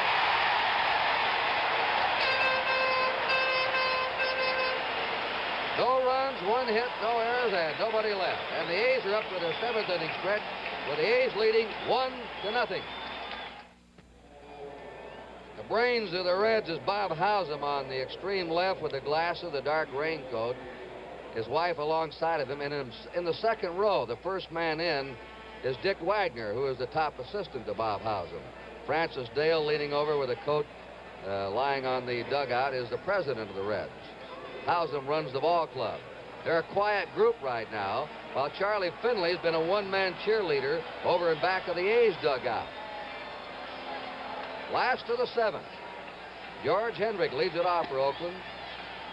Ball 1. Hendrick hit into a double play. He's popped up. Don Gullett pitched to Beauty here. Foul back. 1 pitch. A home run swing by Gene Tennis. And Ken Holtzman's ahead of him right now, 1-0.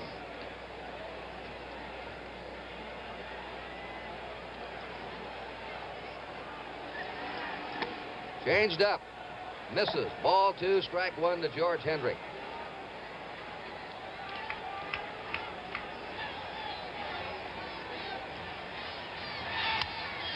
foul back. Shortstop Concepcion, second baseman Morgan playing a couple of steps. Henry can run. Kurt, Vida Blue is throwing in the bullpen real hard right now, which might indicate that Dick Williams is going to go with him the rest of the way. Hendricks strikes out. One away for the A's in the last of the seventh. And here's the hand for Gene Tenace, Mr. Home Run of this series.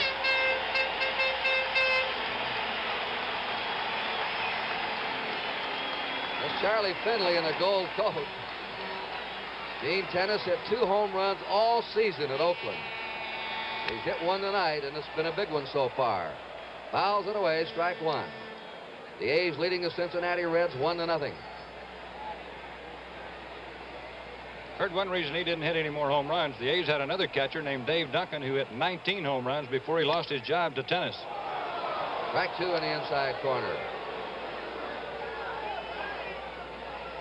The Reds will lead off the 8th inning with Concepcion, then Gullett, and will almost surely have a move by manager Sparky Anderson. 1 ball, 2 strikes. Pedro Borbon is loosening up again in the Reds bullpen. 1-2 to Gene Tenace. 2 balls, 2 strikes.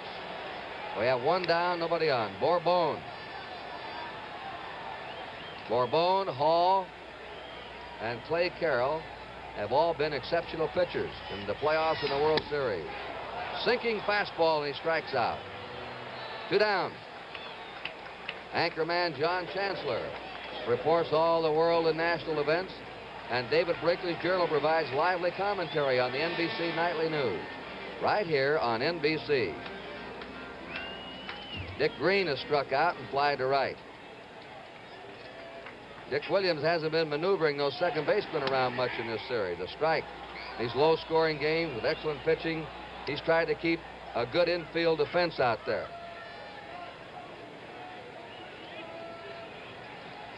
One to nothing Oakland, last of the seventh. 1 ball, 1 strike to Dick Green. Kurt, when he was doing most of the shuffling of second basemen, is when the A's would get behind early, and it seemed as if we were in a period of about 5 weeks where we were behind the first or second inning every day. 1-1 pitch. There's a base hit by Green down the left field line. Green is hustling around. He's going for 2. Rose throws off balance, and he's safe.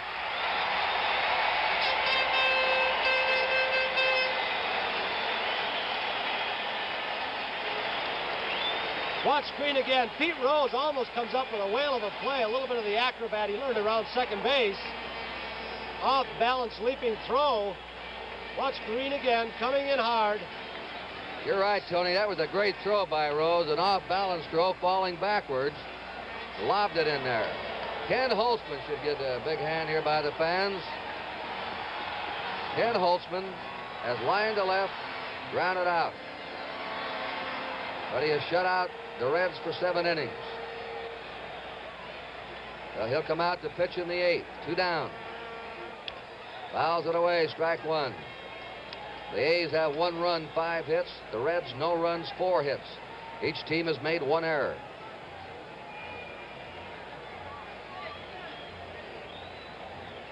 We have had every game in this World Series a 1-run ball game.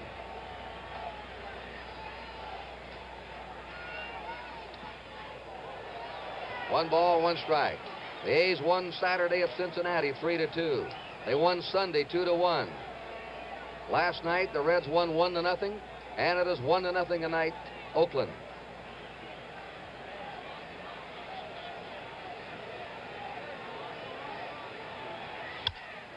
Pop up. Menke, the third baseman, will handle this one. The A's are gone in the 7th. No runs, 1 hit, no errors, 1 left. We're going to the 8th inning here in Oakland. The score, Oakland 1, Cincinnati 0. Okay.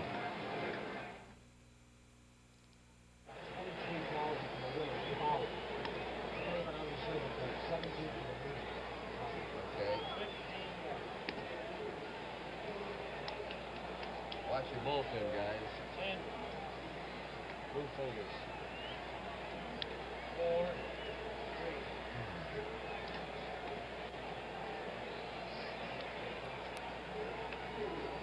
Ken Holtzman, leading 1-0 in the top of the 8th inning, will face Dave Concepcion. Julio Javier's come out on deck, evidently to bat for the pitcher Don Gullett. And then to the top of the order for Pete Rose. Tom Hall is warming up now in the Cincinnati bullpen. Vida Blue, the left-hander. There's Hall. Vida Blue, a left-hander. Raleigh Fingers, the right-hander, are warming up in the Oakland bullpen. They'll be ready in case Holtzman falters here in the 8th. Concepcion has no hits in 2 times. A curve for a strike. 49,410, the paid attendance, a sellout. Same attendance as last night. 1 ball, 1 strike. Ken Holtzman was the winner in the first game of this series, 3-2. He pitched only 5 innings. Pitched enough to get the win. There's Javier. It's misting here now. Bounding ball. There'll be a tough play by Campaneris. Safe.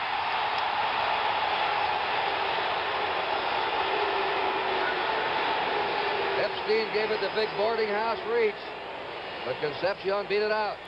Banda was playing on the line, protecting against an extra base hit down the line. Campy had to go further to his right than he usually does. Bob Engel, the first place umpire, with a very close play. Just out of the grasp of Sal Banda, who was playing the line and in. Campy got over in the hole, came up with the overhand throw, and the ball appeared to sink a little bit on him. So the tying runs on now for Cincinnati in the 8th inning.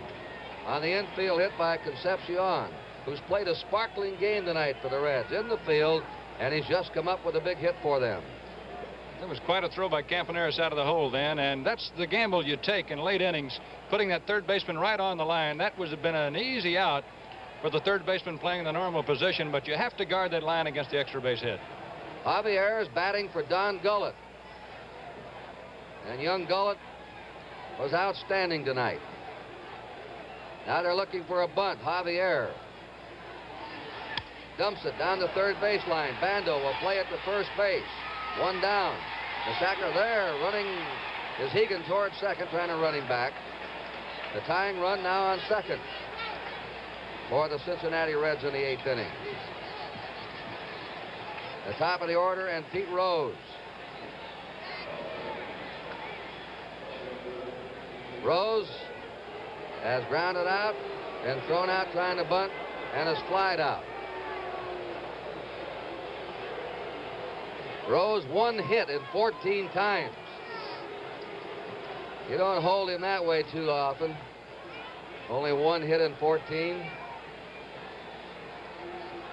8 years in a row he's hit over 300 in the big leagues. Concepcion, a fast man at second base.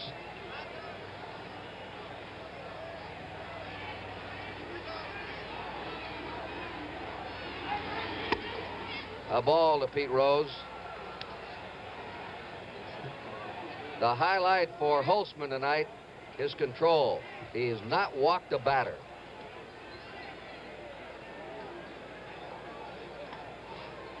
And mixing a fastball, a sinking fastball with a curveball.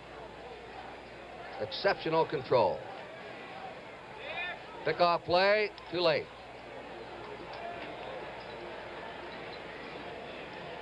Kurt, in this situation, you might think about the A's outfielders and how they throw. Joe Rudy threw out 9 runners on the bases to lead our outfielders this year, and he has, I think, what you could call better than an average arm. George Hendrick got an average arm, and Matty Alou about the same. 1 ball, no strikes. Now he's behind Rose, 2-0. The left-handers are going to be on deck, Morgan and then Tolan. There's Blue and Fingers. They'll both be ready. Joe Morgan waiting for his time at bat.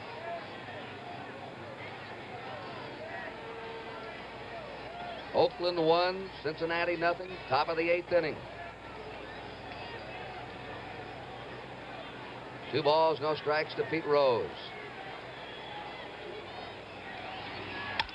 Rose hits it off the box. Green fields it and throws him out. Hit Holtzman, slowed it down, and Green came on for it. Green has played very well in the infield tonight for Oakland. Might have been a base hit had not Kenny slowed it down. Green was playing up the middle somewhat for Rose. Now we've got Dick Williams coming out to speak with his pitcher. I think, Tony, what the big question now is, what did he slow it down with, his pitching hand or the glove hand? Because if he had anything like that hit that hard on his pitching hand, he might be taken out of here. Dick Williams now talking to Gene Tennis. Is he all right? You're receiving him. You should know. Does he appear to be getting tired, do you? This is when a manager wants these honest answers. Kenny is just that way, too. He'll tell him. In Dallas one day this year, he was pitching, and he's probably told him they're going to bring in Vida Blue right here. All he right, was pitching got in... the two left-handers up. That's right. Morgan and Tolan. They figure that maybe Holtzman is tiring a little bit. And Vida Blue is being brought on. So we have a break in the action here at the Oakland Coliseum. The score in the top of the 8th inning, Oakland 1, Cincinnati 0. The preceding announcement was made on behalf of Major League Baseball.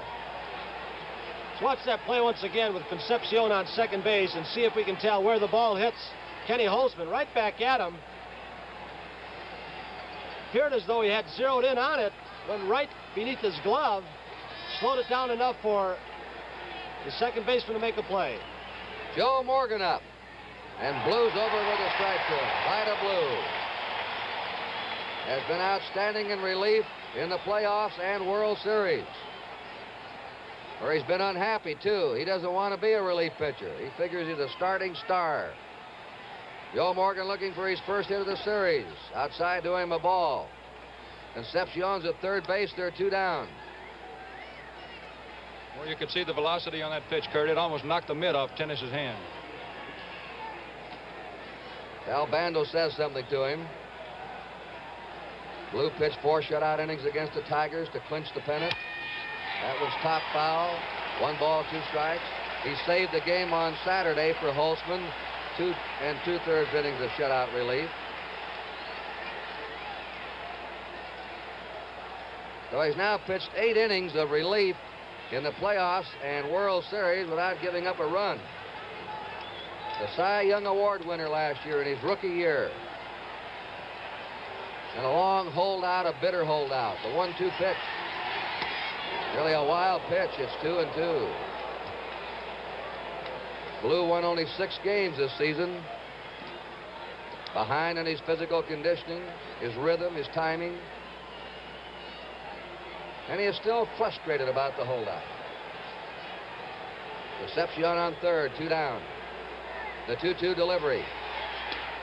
Just outside. 3 balls, 2 strikes to Joe Morgan. Bobby Tolan on deck. 1-0 Oakland, 8th inning.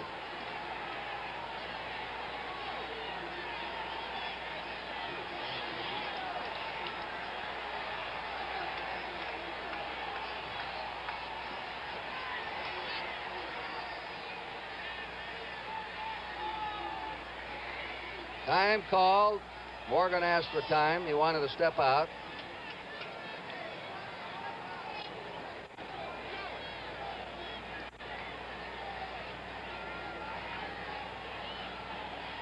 Morgan being played to the opposite field. Here's a 3-2 pitch to him.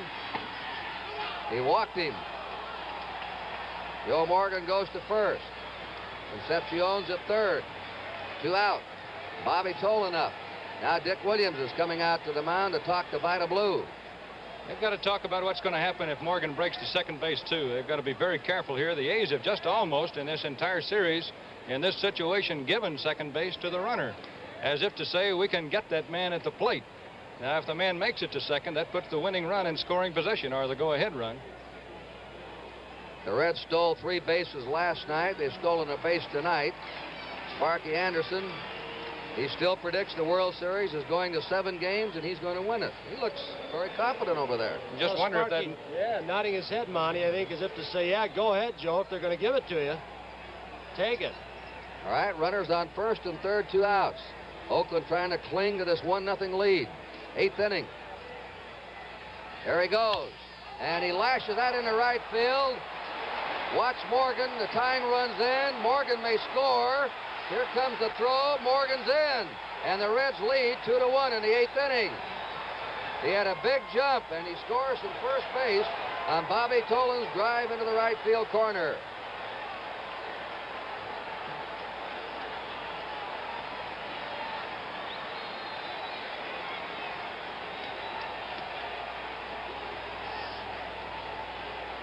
Tolan on second, 2 down. Joe Morgan hasn't had a hit, but he's just scored a very important run with his speed, breaking with a pitch and scoring all the way from first.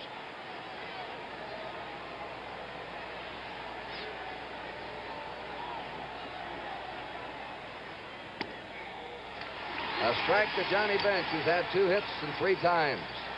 Single to right, single to center, lined out to right.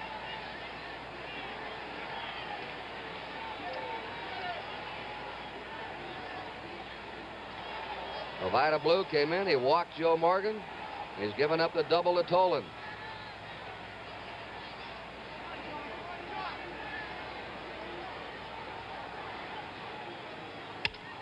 There's a high fly ball to center field.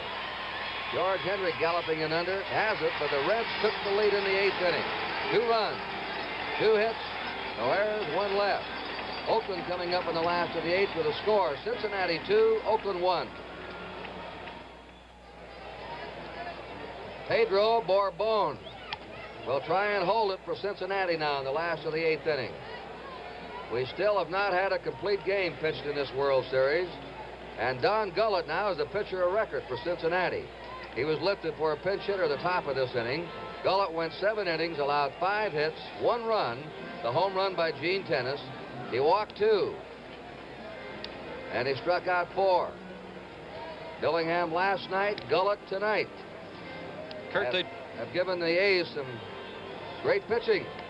They tell an amazing story about this Bourbon. In Boston one day at Fenway Park, Reggie Smith's supposed to have a great arm. He's an outfielder, and he and Bourbon made a little wager, and both stood at home plate to see who could throw the ball the farthest. Reggie Smith threw it on 1 hop against the wall 400 feet away, and Bourbon threw it off the wall on the fly.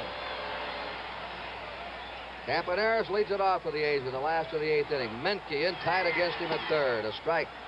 Campaneris been thrown out by the pitcher. Menke robbed him of a base hit. There's Menke right on top of the line and on the grass. Campaneris has flied out to deep left. He's hit the ball hard his last 2 times up. He'll be followed by Matty Alou, then Joe Rudy. There's a ground ball to the shortstop. Concepcion throws him out. There's 1 down. Matty Alou flied out, walked, grounded out. 1 hit in 12 times.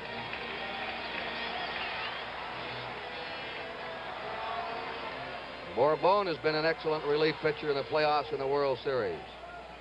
7 in the 3rd innings, only 2 hits and 1 run. Clay Carroll heating up for the Reds. 0-1 to Alou. Clay Carroll at the final 3 men out last night. And he'll be joined by left-hander Tom Hall. Bounding ball, Joe Morgan. 2 down. Alou is just not getting the bat on the ball properly. Hall and Carroll. Joe Rudy has popped up, struck out, and single. Now it's Dick Williams, who has to roam that dugout with the pressure on him.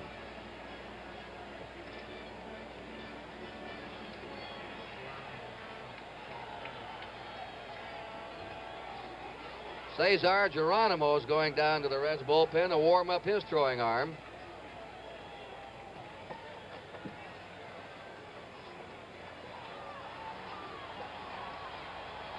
Joe Rudy, the batter, 2 down, nobody on. It's a strike.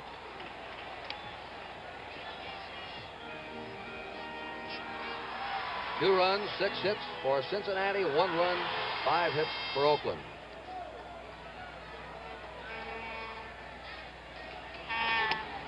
Inside, 1-1 to Rudy.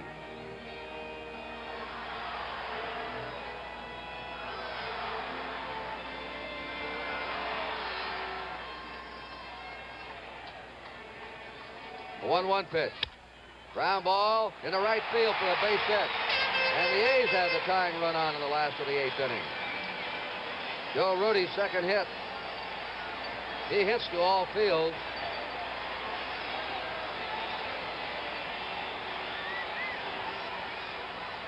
Rudy leads the A's in base hits in this series with 5. Sal Bando's had a perfect night. Single to right, walk, single to left.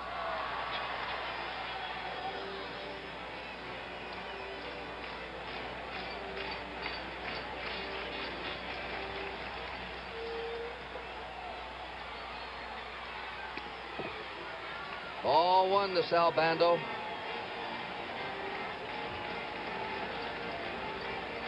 Rudy at first, 2 down. Sends a ground ball to shortstop Concepcion. That's all for the A's in the last of the 8th inning. They had no runs, 1 hit, no errors, 1 left. Going to the top of the 9th. Cincinnati ahead, 2-1.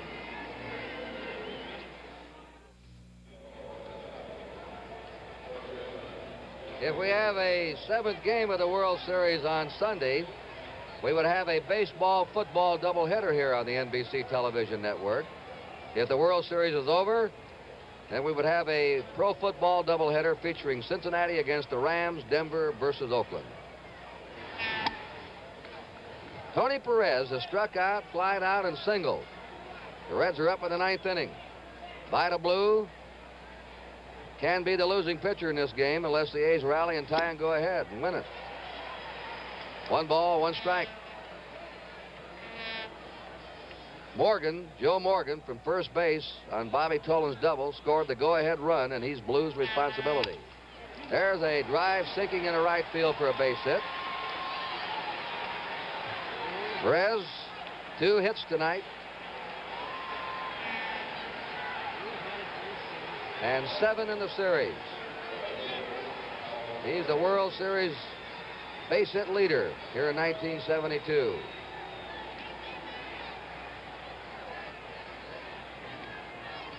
Raleigh Fingers, a right-hander. Dave Hamilton, a left-hander, warming up in the Oakland bullpen. Perez in the 1970 series had only 1 hit and 18 times up. Here's Dick Williams to the mound.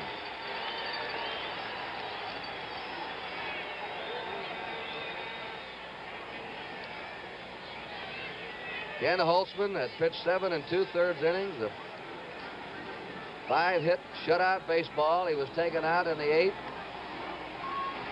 Raleigh Fingers will come on. Vida Blue relieved him, walked Morgan, and Tolan doubled.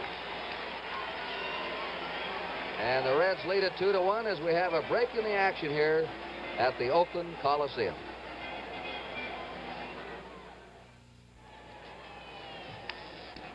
Here's Raleigh Fingers again. You study him in slow motion. He's been brilliant all year long in the playoffs and the World Series.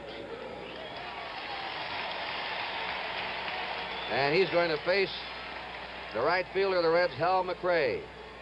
Everyone knew the Reds had the advantage of team speed. It's paid off so far tonight with Joe Morgan running and scoring from first base in a double, the go-ahead run. Now they've got him hung up. Keegan's throw down, and out is Perez.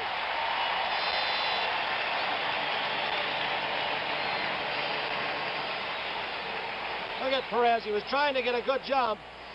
Hit and run may have been on. Fingers catches him. Relay throw from Hegan as the tag is made. Well, that makes it 1 down. Slow curve to McRae for a strike. McRae has a single in 3 times. Menke scheduled up behind him. Cincinnati leading 2-1 in the 9th inning. A strike. 0-2. And for the A's fans in the last of the 9th, Mike Hegan is scheduled to lead off. Then George Hendrick and Gene Tennis.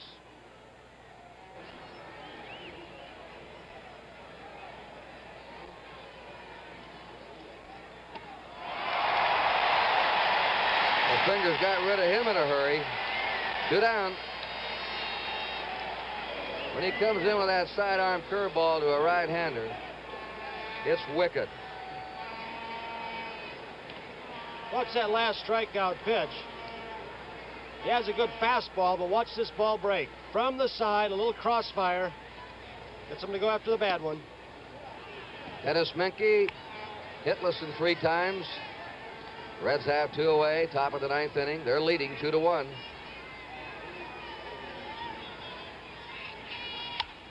Foul back. 1-1. The Reds will have their bullpen ready. They already have Bourbon in the game. That's Hamilton and Locker now in the Oakland bullpen. Bourbon will come out for the 9th. 2-1. And Tom Hall and Clay Carroll are all loosened up, ready to go if they're needed in the last of the 9th inning. The 2-1 pitch. A high drive in the deep left center. Joe Rudi back for it. The Reds are out at the top of the 9th. No runs, 1 hit, no errors, nobody left. Last chance for the A's with the score: Cincinnati 2 and Oakland 1.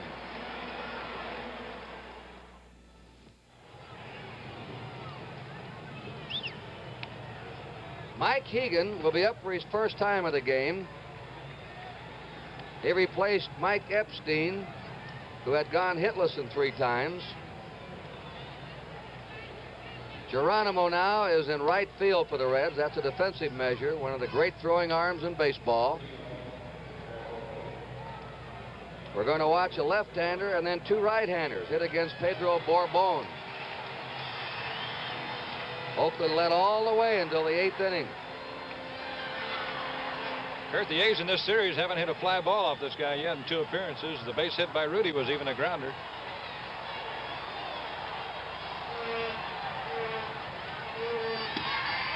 Strike 1 to Mike Hegan. Sparky Anderson on your left, Dick Williams on your right.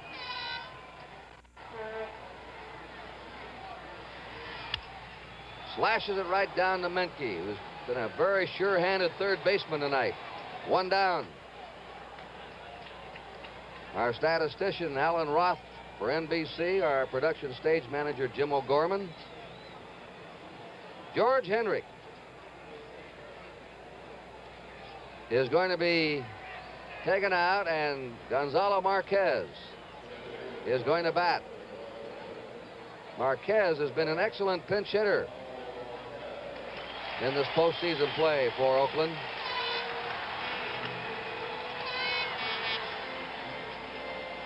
Kurt, he was made active for the playoffs in the place of a pitcher, actually, with special permission from the Detroit Tigers, who were given special permission for another player. But when Darrell Knowles, the regular reliever, was injured, the A's put him on instead of another pitcher.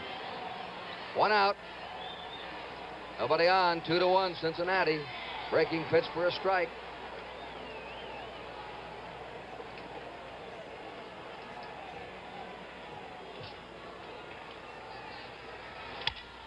Bounding ball, skipping up the middle. It's a base hit.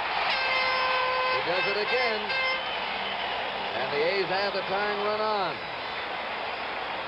We're going to have a runner. Sparky Anderson watching the runner coming on. That's Alan Lewis. Marquez will get a big hand. Just about every time he's been up, he's delivered against the Tigers and here in World Series competition. In the playoffs in the World Series, in 6 pitch hitting appearances, he's had 4 hits. And they've all been big ones, Kurt, in late innings, as you usually use a man like this. Sparky Anderson going out to talk to Bourbon. Runner over at first base for the A's, Alan Lewis, is called the Panamanian Express, and he stole 102 bases 1 year in the minor leagues. He spent most of this year at Birmingham in the AA Southern League and the athletic system. He's brought up every year just about as strictly a pinch runner. And he stole some big bases for the A's down the stretch in those low-scoring games Oakland was winning. But he's tried to go on Johnny Bench so far in this series and hasn't made it. Tomorrow, Jim Catfish Hunter will be pitching for Oakland. Probably Jim McLaughlin, a right-hander. We say probably, they're not sure. 3:30 Eastern Daylight Time, Game 5 of the World Series. A strike to Gene Tennis. Grounded out in the 3rd, hit a home run over the left field fence in the 5th, struck out in the 7th. Don Mencher's in the on-deck circle. That's ball 1. A big power-hitting left-handed batter, Don Mincher.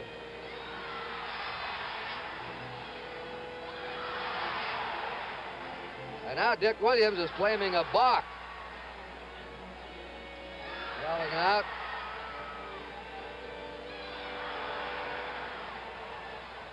Something about the stretch, not coming to the stop.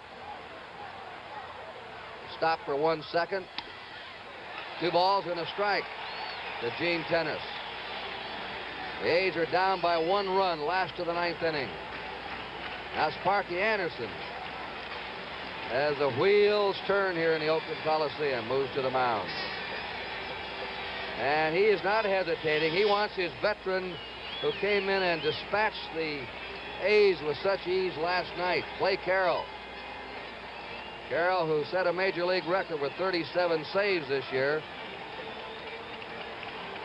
just did it in such easy fashion last night that it was boom, boom, boom, and they were all in the clubhouse.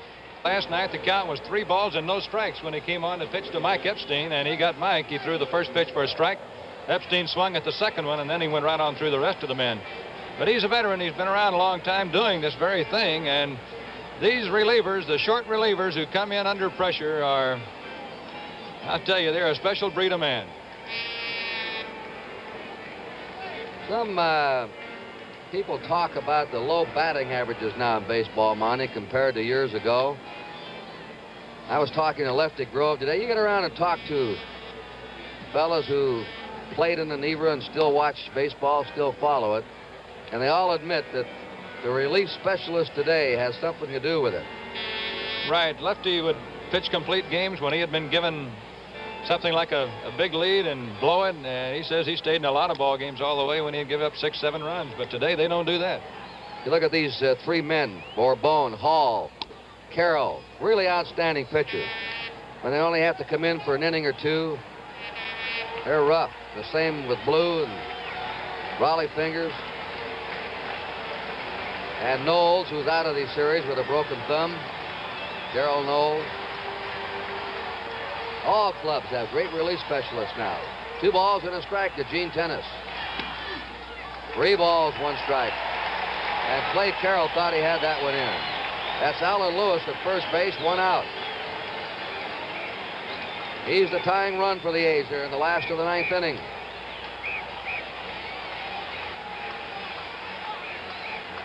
Three and 1 count. There's a ground ball in the left field. Alan Lewis goes to second. And Gene Tennis now becomes the winning run at first base. Alan Lewis at second base.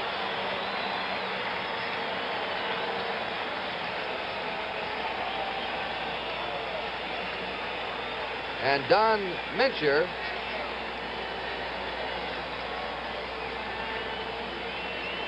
is going to bat for second baseman Dick Green.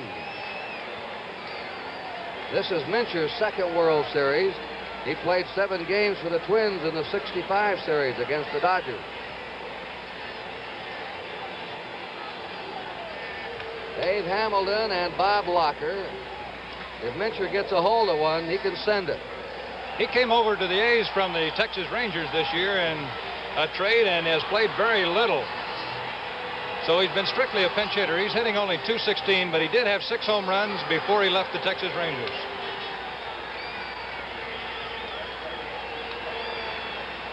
The seasonal average, .216 with 6 homers, 44 RBIs. 1 out. Runners on first and second. Ball 1 to Don Mincher.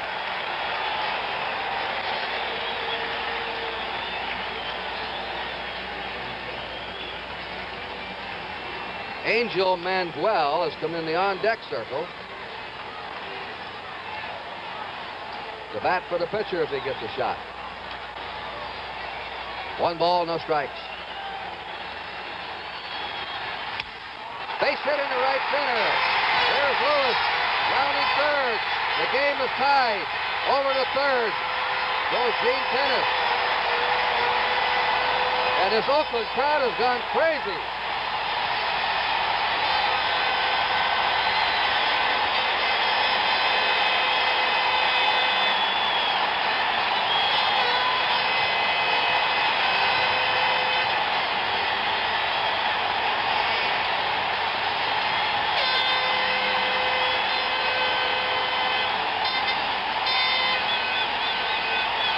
Angel Manguel. That's Bill Poisdell, the pitching coach. He's retiring this year. The winning run now at third base for the A's. Gene Tennis is there. Mincher's at first. There's one out.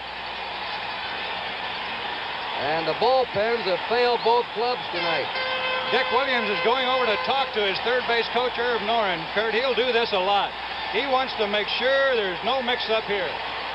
The A's have run the suicide squeeze play quite often this year. It's going to be interesting to see what they do here with only one out and how the Reds play the infield. And now they've officially announced the pinch hitter. And we're going to have a pinch runner. Johnny Blue Moon Odom will run for Mincher, and he can fly. You might wonder why a pinch runner at first base. The big reason is, in case the ball is hit in a hole somewhere, he might be able to get there in time to break up a double play. Looks like Williams had an elastic band on him. Started out, he came back. Williams has been out to the mound repeatedly in the series. He's talked to hitters. This is the A's first World Series. They're primarily a young team. Sparky Anderson now is ordering his infield in. Odom is running for Mincher, a slow man at first. The winning run is over at third. Gene Tennis. The game is tied 2-2, last of the ninth inning. The outfield will have to play very shallow. The long fly ball beats the Reds anyway. They don't want a Texas Leaguer dumped in there. And Angel Manguel, who's been a disappointment this year, can be a hero right now from Puerto Rico. This is his first World Series appearance. Last year they were calling him the Little Clemente. The infield in. Ground ball. Base hit. The A's win it. The A's have come back with 2 runs in the last of the ninth inning and have defeated Cincinnati 3-2 and have now taken a commanding lead in this World Series. The fireworks go off. They mob Manguel. 3 pinch hits in the last of the ninth inning for Oakland. Every game has been a 1-run ball game in this World Series, and Manguel is the hero.